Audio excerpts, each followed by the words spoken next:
Okay, so I'm in my daughter's room. I snuck away, and this is like the quietest place I could find. But we just got back from church, and I must look really pregnant in this dress because everyone was like, how much longer? You can't have the baby here. They're like, you know, I'm huge and very clearly at the end. But Austin's in the nursery putting the crib together right now, and I might go in there and show you guys a little bit of the nursery, like a little sneak peek. Sorry, I'm out of breath, you know, pregnant. But so I think in my last video, which was forever ago, we talked about my placenta previa and pelvic rest, modified bed rest, and all of that. So I haven't made a video because there was just no like solid news about it. It was always wait and see what they say and wait for more tests, and it was just like waiting. So I didn't really do much, but then a few days after my last video, I feel like not long after my last video, I developed this hurting vein on my knee, and it like kind of wrapped around the back of my knee, and I went in because I thought something's wrong, because that's not really, I've never had that before, so I was afraid it was a blood clot. So I went in, and they at first were giving me a hard time, saying it was like a bruise, but then they did the ultrasound and they found that it was the beginning of a blood clot. So then at first they were like, okay, we're gonna give you these injections. You have to inject yourself in your stomach every day, twice a day, so I don't get like a actual blood clot. But then they got like a second opinion from the other ultrasound tech, and that one said just baby aspirin, like they call it baby aspirin, but it's not for babies. It's like low dose, like a low dose aspirin. So I've been taking the low dose aspirin. I definitely have like varicose veins that are really ugly and painful, and I've never had that, especially like not as a pregnancy symptom. And yeah, that's been awful. They're painful, and like the feeling's yucky. Like, I don't know, it's just uncomfortable. But anyways, I'm taking my baby aspirin for that so it doesn't become a problem. But it was scary having to go back into the labor and delivery again, you know. I want to say I was like 27 weeks or something when that happened. And then I got news at an ultrasound that my placenta was moving and maybe it would be moved for birth. And then like we were talking about inductions, and we got on the list to be induced on the 2nd of June. I'm due on the 9th. So that was like really promising. And then, but it was still always wait and see though. Like, we don't know. We have to wait and see. We have to wait and see. And then I went in for my ultrasound recently, and we got like actual news. It's not moving. It's not going to move. Like, it at 34 weeks, either it's moved or it's not gonna move, basically. I mean, you can't say that. So I could go in there and they'd be like, oh, it's moved and you're having a regular birth, but probably not. Most likely not. Like, don't plan on that happening. So we have a scheduled C-section for 37 weeks and 5 days on April 24th. So it's really scary for me. I've never had a C-section before. I never thought about having a C-section. Not for your 4th, you know, like you've done this a million times, I feel like.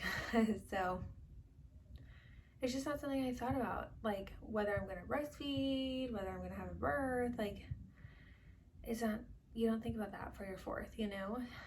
So I don't know. I don't know what I need for a C-section, what that would be like. That idea is so weird. The fact that I'm not gonna be like, I'm in labor. I'm not gonna be counting my contractions apart. I'm not gonna be laboring at home.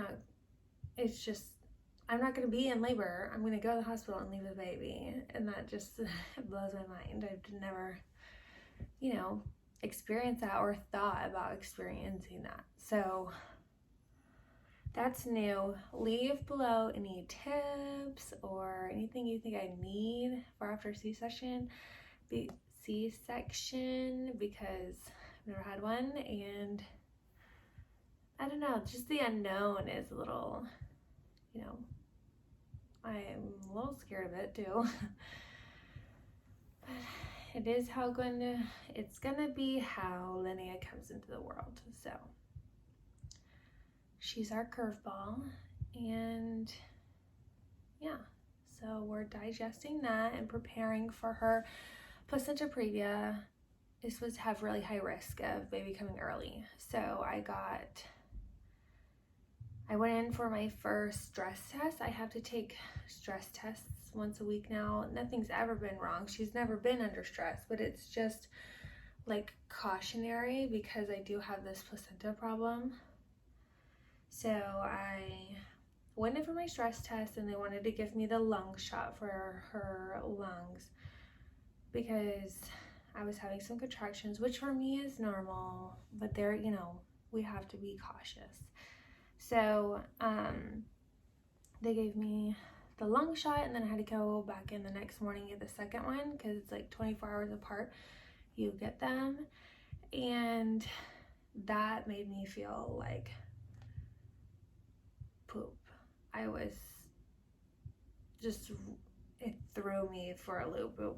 There's really strong medication apparently, and my face was like bright red and hot and hurt, and it was like that for like 3 days.